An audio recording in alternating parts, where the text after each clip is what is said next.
Salam siz vatandaşlar.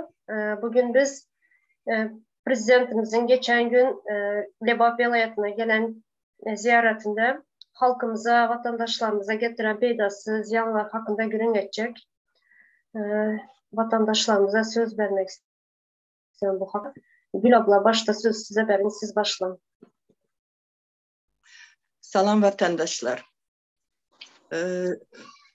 Hemmenize Tuğçe söz verenin için sağ ol. Benim açıkçası biz artık prezidentin gelenden hem yukarıda oturan hakimliklerden hem hiç kimden hem yaxşılık görenimiz yok. Bugüne çelli etmediler hem gaytam onların gelenen bizim halkımız için bir ziyan, gidenen bir ziyan. Doğrusunu açsam şoların ölenen bir ziyan. Ne için prezident geliyor deyip misal şu mezde işleyen işgərlərin köpüsünü çağırıp besplatno bisedir öylerine koyardılar. Ona okşaş başka ne mi var? Bari yok şu bir zavod, bir fabrik kaldı Levav'ın içinde kalan hem mezadı yıkıp yumurup bir yanına çıktılar. Hemmesini satıp pullap kiselerine urup.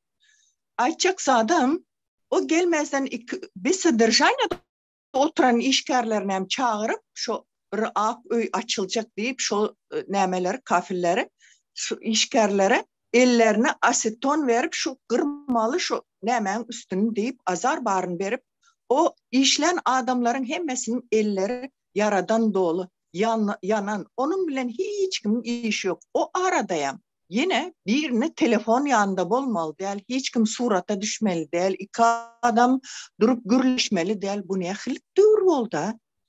Aziz vatandaşlar, bu konslager mi? Konslager'da bunun bir kısıklık yoktur, özgürlük vardır birazcık. Halkımız nanın o çırnında zatlar bazara bir barıp, hani prezident gelen olsa bazara varıp zat haritlerin bakaları bilen kızıklandı mı? Çağaların sağlığı bilen, sadıkları aylandı mı? Studentler bilen gürrün geçirdi mi? Yok. Bizde 10 yıl prezident yok. Ne için bizim halkımız o gelende bir dağdan, yerden turup ubork etmeli bir gün, sonra o ta gidince köçe çıkmalı değil, maşin binmeli değil. Bu ne için 10 yıl ediliyor?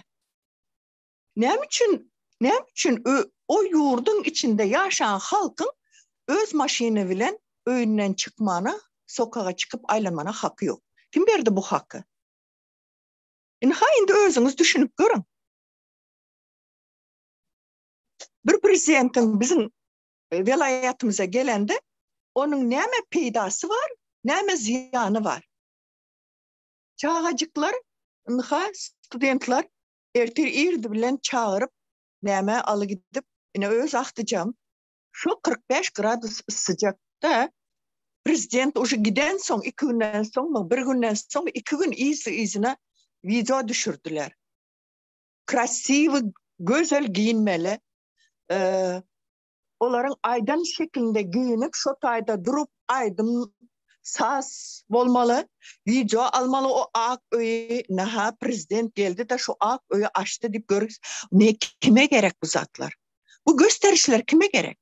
Kimi aldacak olyanız? İçindeki yaşayan halkı aldacak olyanız mı? O halk ucu biliyor kimin nemeliğini. Ne için internet kısıklanıyor? Ona bir düşünün. Bu internet açılayan yağdayında neme?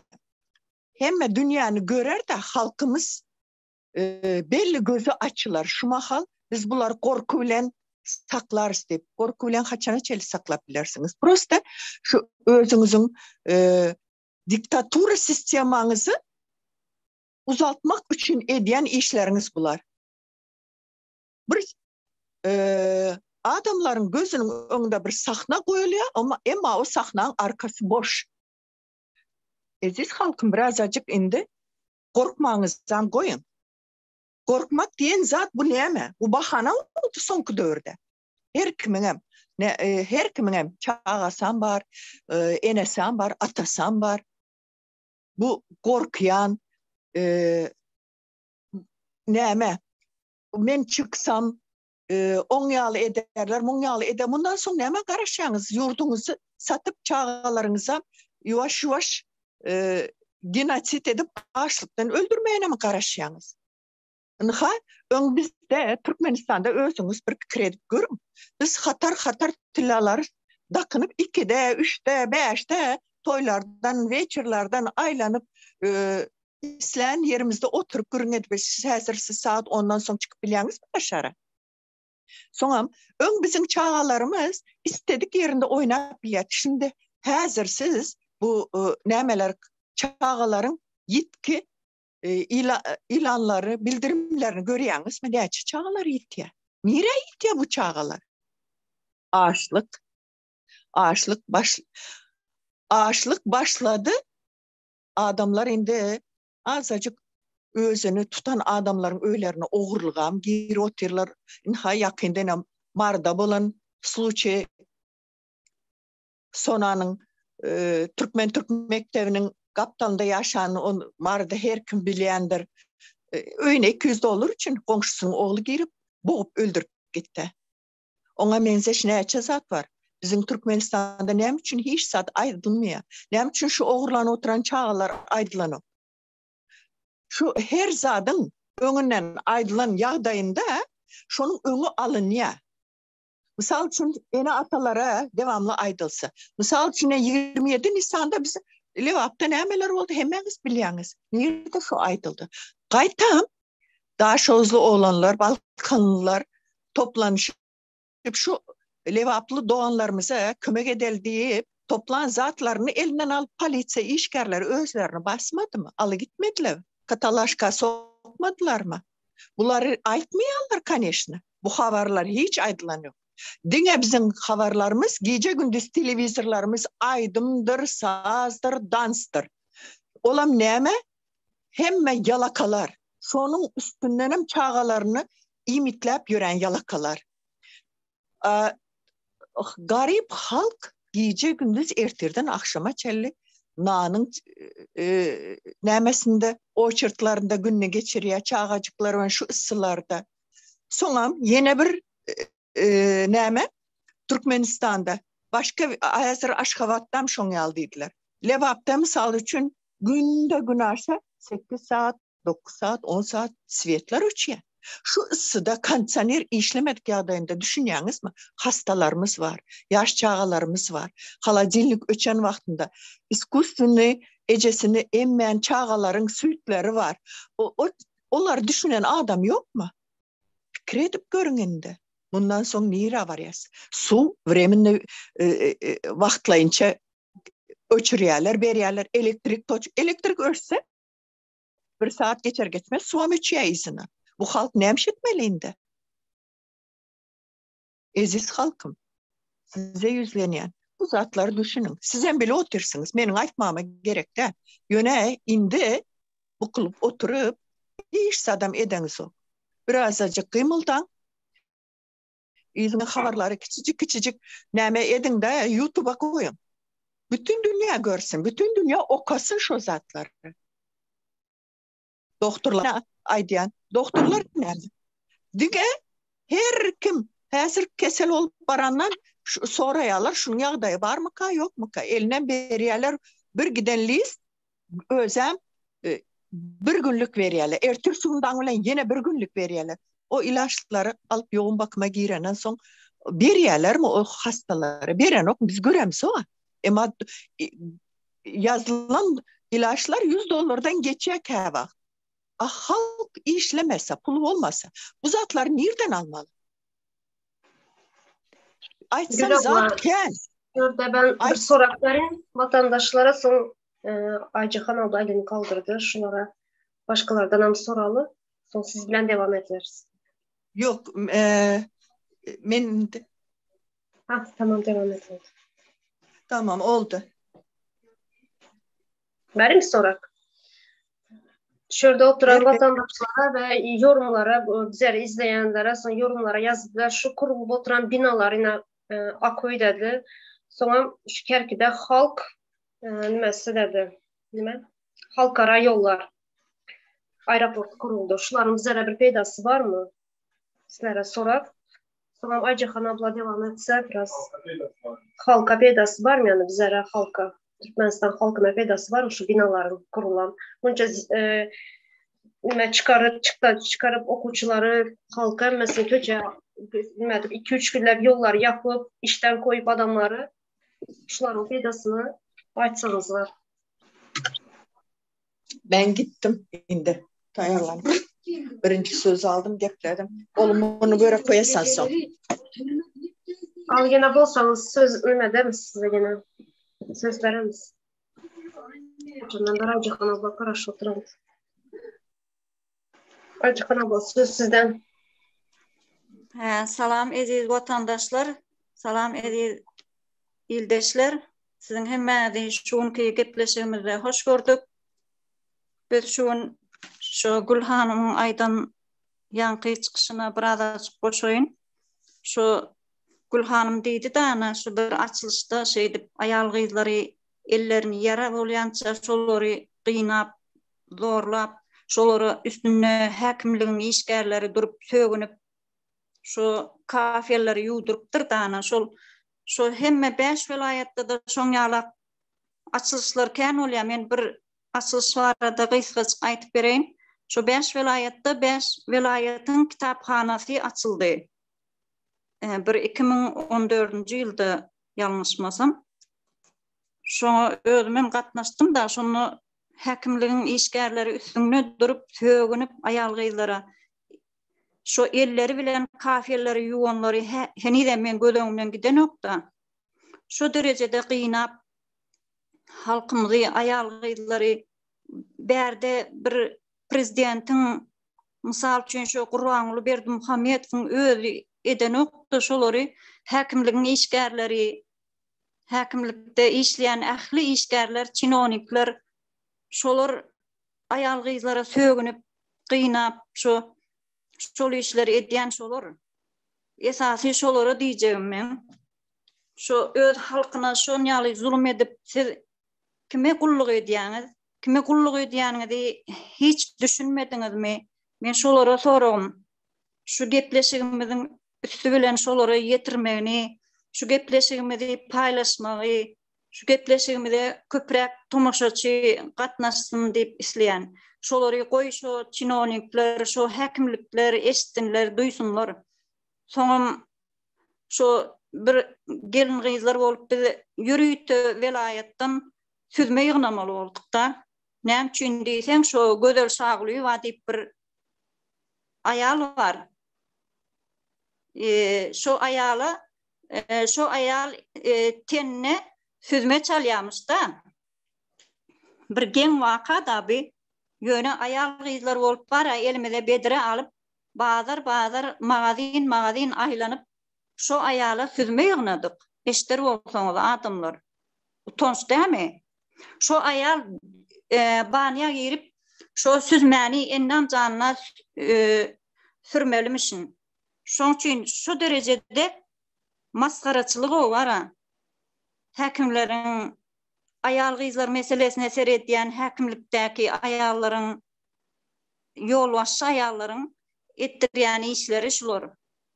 Biziň ne gözelden anlamly şey dip kıynap elleri yara bolýança şu zatlary etdirip soňam süzme ýygnamaly. Bazar aýlanyp biz elimize bedir alyp süzme ýygnamaly. Henidem gözeňden giden nokta bar. Utanç.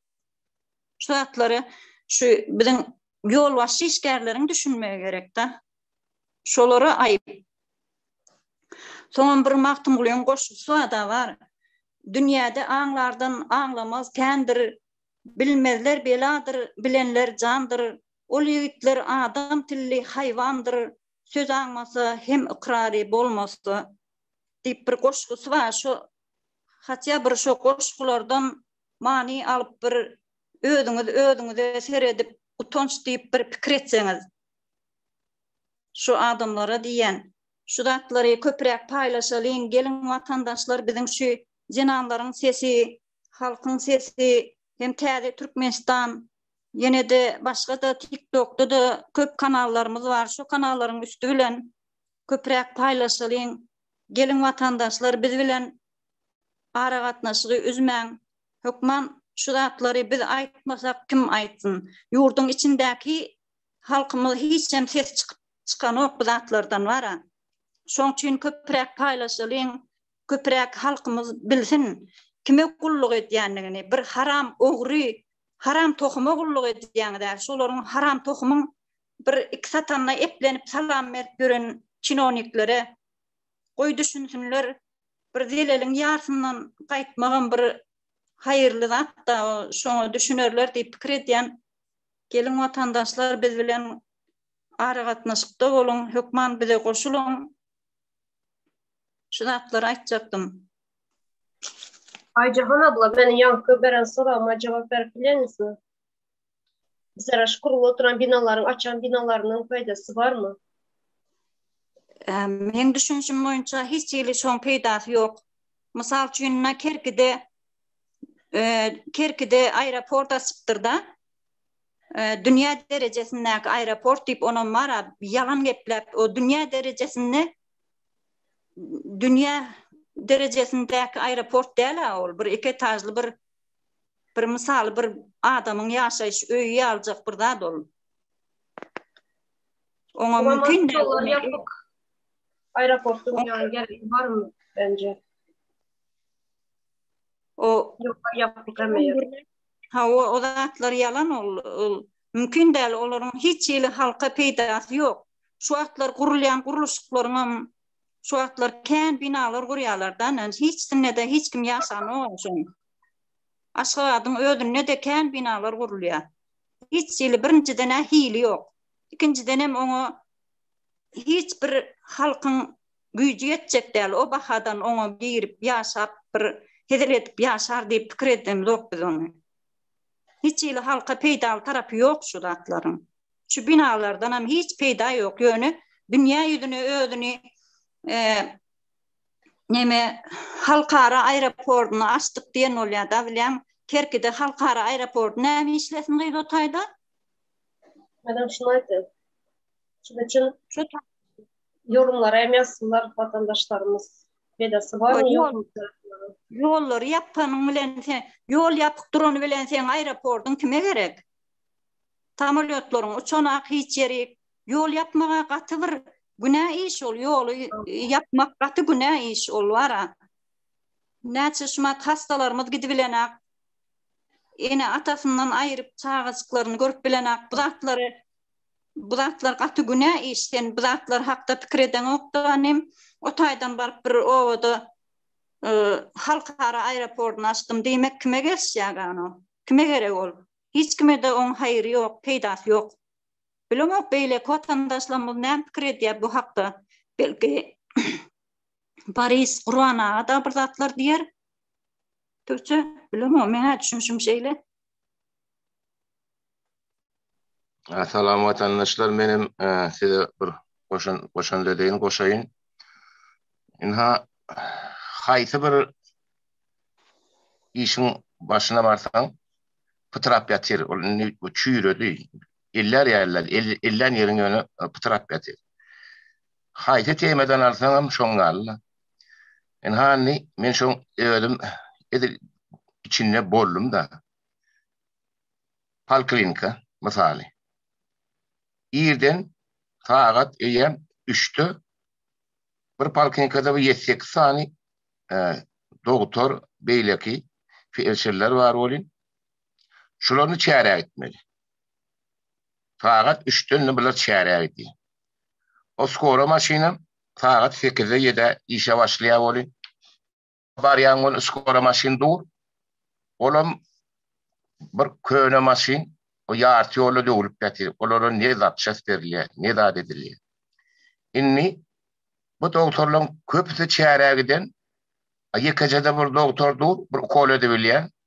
Inni adamlarym ýarawsylarym şol poliklinikaň içinde daşynda bir näçe adam bolup garaşyp oturýarlar. O görgüliň ýekede oňa ýene ýetişdi. Oň elinde ne ukolu var, ne dermany var. Boş hiç zat ýok. Buların öz aýlygyndan, jugutundan şu aňardan gelen balnoýlara bir näme de bolsa bir abyzy balyşy bir zatçyk berip şu aýlygynyň ucundan şeýle palka teretýärdiler. Bu bir näçe ýyl bundan ogluk görürüm. Ine ýa bolmasa da men goňşym bardy. Durmuşa çykan gelin öýde minha Niýazow balnyýsy işýärdi. Reanimasiyada. Bu körçege boldy. Mana mäkitdiler. Öýde şop Niýazowda işleýär, öýde işgärlere körçegeden bejerdiler, adetdiler bolyn ha. 3-4 gün geçti bolyn. Aşa körçege berim agyryýardy.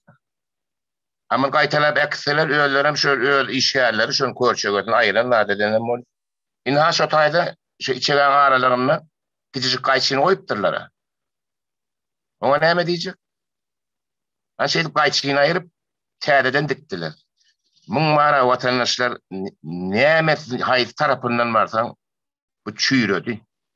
Bir arajyk bir içindäki watandaşlarymyz size maraçygyny bir görülen bir arajyk bir şulatları biljek bolun, doýuňyny. Muňyny bu wagtda turagy dogry. Doňudyň diýe ölse de hor ýatmaz diýe. Bular men öldü. Ölüben bulardan diýilmedi bizim watan adamlarymyz, halkymyz. Ya bir häkimlige barsaňam häkim ýokdur. Häzir gelýär, işli gitdi. Millet eli kagazyly, eli nemeli, hatly patly garaşyp oturan odasyň içinde ýasawukdy. Ina watandaşlar mena aýtjaklarym ki, aýtmak üçin gaty köp, gaty kän, muň ýyla motorumyz toňum. Benim bu zatdan çäredim biz hokman göräýmeli. Bolýa watandaşlar sağ olun. Sağ olun Kurbana. Aycahan abla siz elinizi kaldırdınız.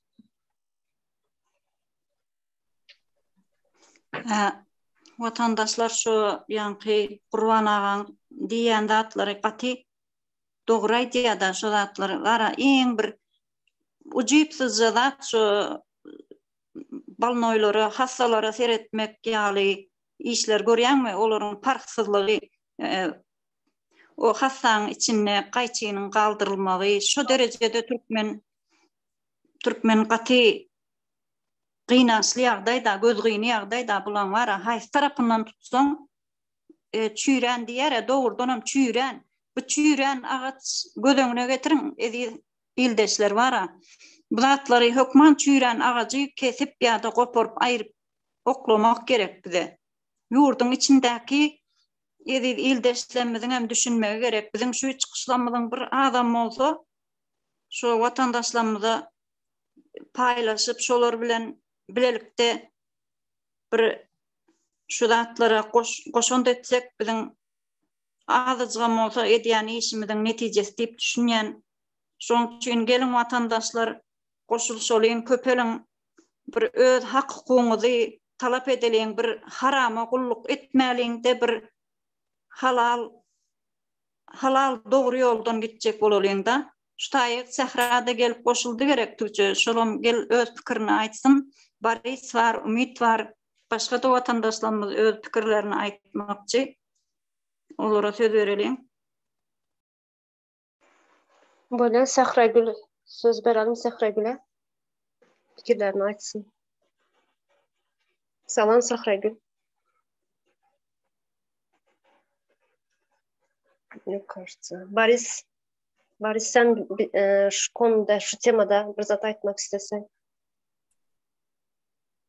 Selamünaleyküm aziz vatandaşlar, hepinize salam.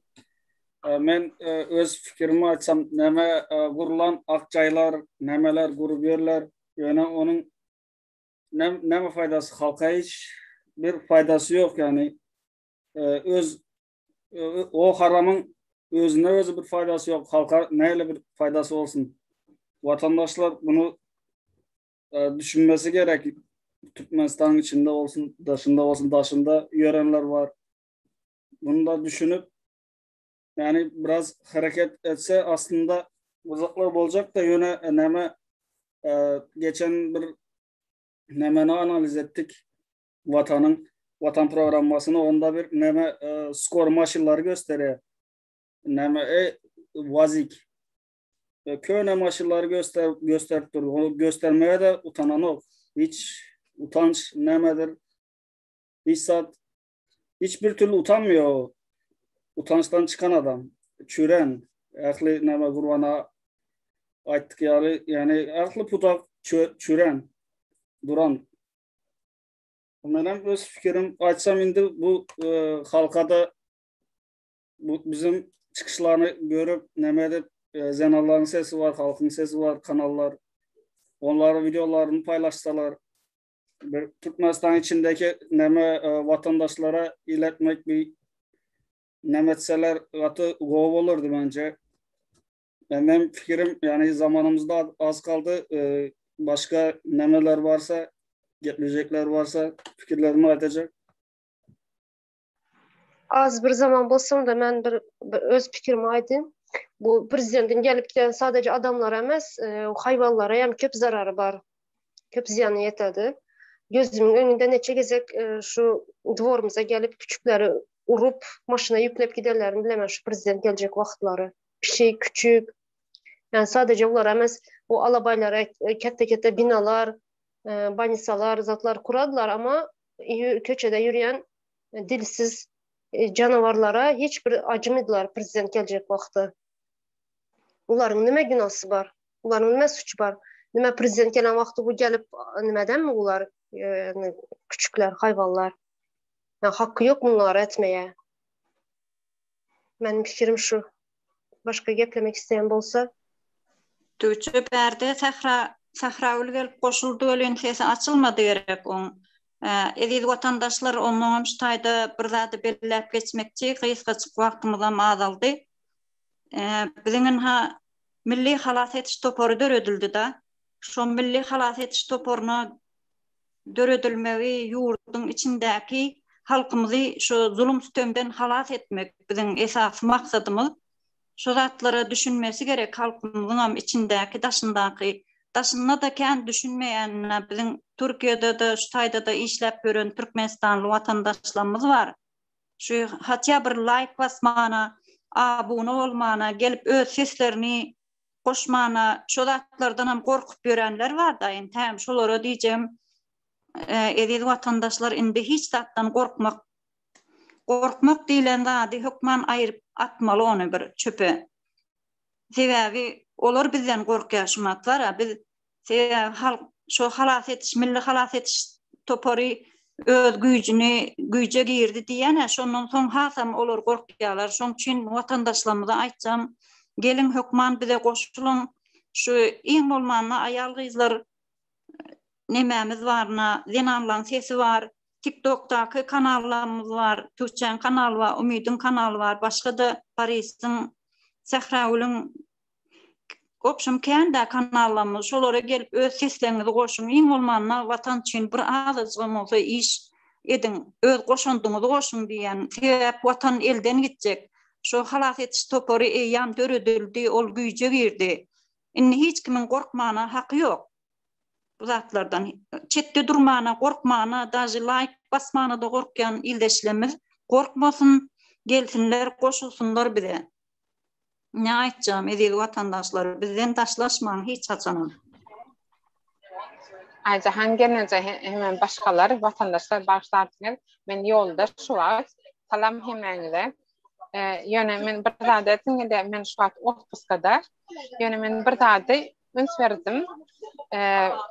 Şehirden şehre geldim. Her kim itlen gen eşin geye, itlen maşinini sürüye, hayta renkli itlese, saçınam nehili boyamak itlese, itleye, itlese hicab, to jest musulman musa, şol eşikli gediye, Hristiyan musa şol dağları nimi öz nimi nehidin serkef gidiye. Her adam itleyen dağdan ediye. Başlarsın men şu an poyizde yolda, şun için marqıqda vaqt yolda. Yöne her bir adam itleyen dağdan ediye. Nem için Türkmenistan'da şu dağda edip bolanır. Nem için bir adam 5 milyon adama diye biz näme etmeli del. Bu yurtta 9 milyon adam. Her bir adam näme itlese edip bilýär. haysa din dar bolmasa da şol adam edip bile näme üçin biz watanymyza şonu edip bilemiz o.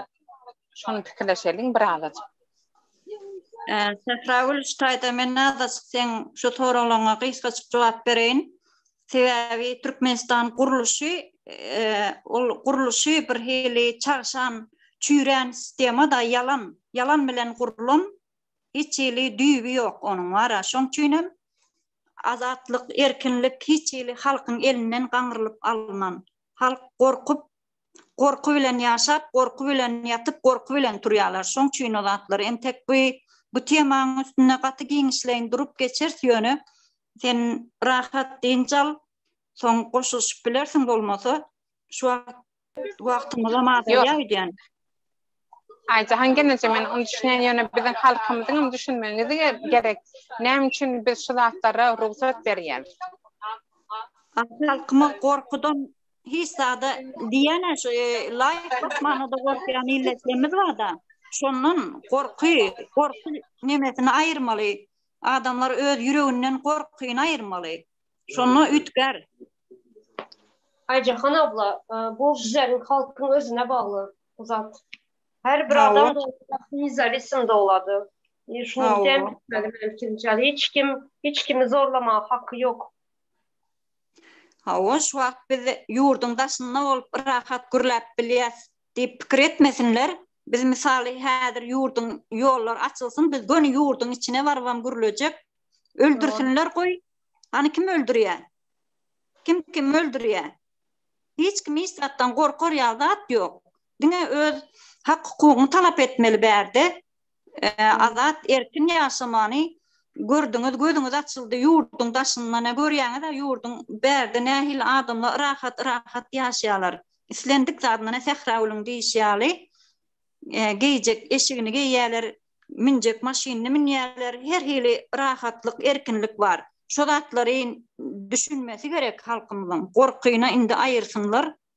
Vatandaşlar gelin biz bilen goşulun, bize yardım edin, özüňizem gorkyna aýyryn. Meňe aýtjam şol tüçe.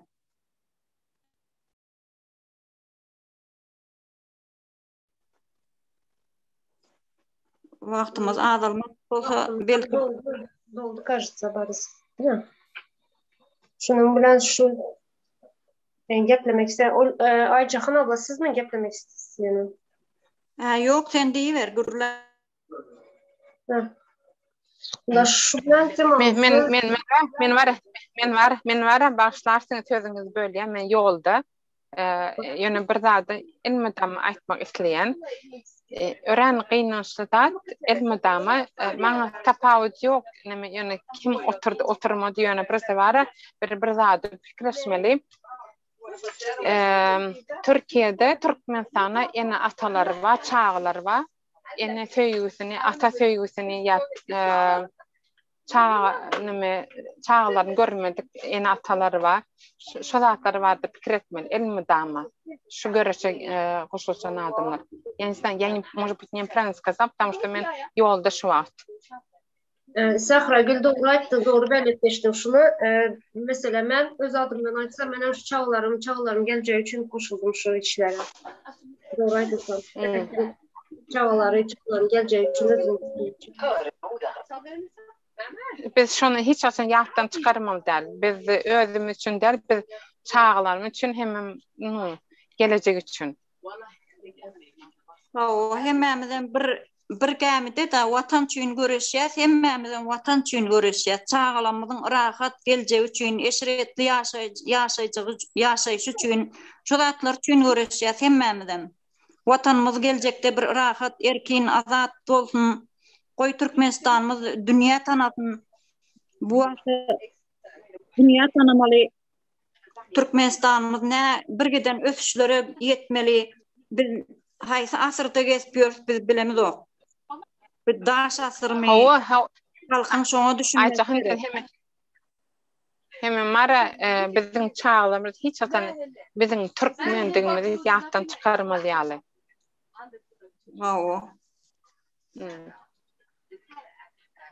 O hemişe çağalan gülüpsü olsun, çağalar bir rahat geçsin, şumat çağalar görýän ana. Näme araba sürüp ya ertir okuuna bir oku esbabını aljak diýip şolar kösenişip ýörler biziň Türkmenistana. Haýsy bir erwetligi görseň diňe Türkmenistana seredäýmeli. Şol atlar ýok etmeli bir. Şoň üçin göreşýär. Şol atlar rahatlyk bolsun, erkinlik bolsun, azatlyk bolsun diýip şol atlar üçin göreşýär esasy. Göreşimiz şol. Ajahan abla. Doğru vatandaşlar hemen yine uzun rahat bolsun. Indiki gepleşiklerimize görüşmek nasip etsin. Tuğçe näme diýmek istedin? Ha bu temalarda dedim yine uzun gepleşecek çağlar hakkında, geleceği hakkında gepleşip geçireceğiz. Şunu demek istedim. Ha, o devam eder. Vaktimiz doldu. Sonra devam ederiz. Hoş sağ olun vatandaşlar. Hoş sağ olun vatandaşlar. Hemen şu yere gelip katnaşanımız üçün paylaşın, abone olun, bizden daşlaşmayın. Böyle.